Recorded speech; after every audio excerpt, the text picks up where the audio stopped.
Hollywood superstar Tom cruise আবার খবরের শিরোনামে। তবে এবার কোনো সিনেমার জন্য নয়, বরং তার ব্যক্তিগত জীবনের নতুন মোড় নিয়ে। সম্প্রতি কিউবান স্প্যানিশ অভিনেত্রী আনা দে আমারসনের সঙ্গে ৯ মাসের সম্পর্কের ইতি টেনেছেন এই অভিনেতা। শোনা যাচ্ছিল তাদের মহাকাশে বিয়ের আয়োজনও প্রায় পাকাপাকি ছিল, কিন্তু শেষ পর্যন্ত সেই স্বপ্ন ভেঙে গেছে।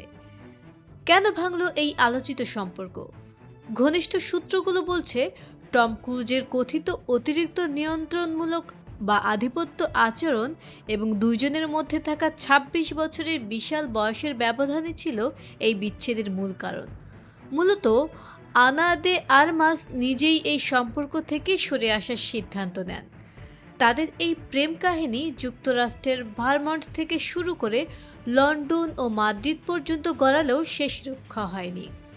বিচ্ছেদের পর টম কিছুটা মুষড়ে পড়লেও ঘনিষ্ঠজনরা জানিয়েছেন যে তিনি খুব বেশি দিন নিজের কষ্ট আঁকড়ে ধরে রাখার মানুষ নন।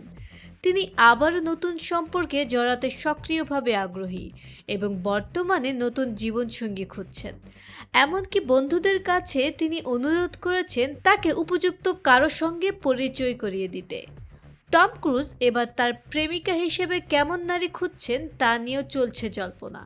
শোনা যাচ্ছে তিনি আদর্শগতভাবে ব্রিটিশ উচ্চবিত্ত সমাজের কোনো নারীর সঙ্গে সম্পর্কে জড়াতে আগ্রহী। তবে চলচ্চিত্রের বাইরে এমন যোগাযোগ গড়ে তোলা তার জন্য কিছুটা কঠিন হতে পারে বলে মনে করা হচ্ছে। ইতোমধ্যেই টমের সম্ভাব্য সঙ্গী হিসেবে হলিউডের বেশ কয়েকজন শীর্ষ তারকার নাম আলোচনায় এসেছে। এই তালিকায় রয়েছে ডেমি মুর, অ্যাঞ্জেলিনা জলি এবং জেনিফার লোপেজের মতো জনপ্রিয় অভিনেত্রীরা।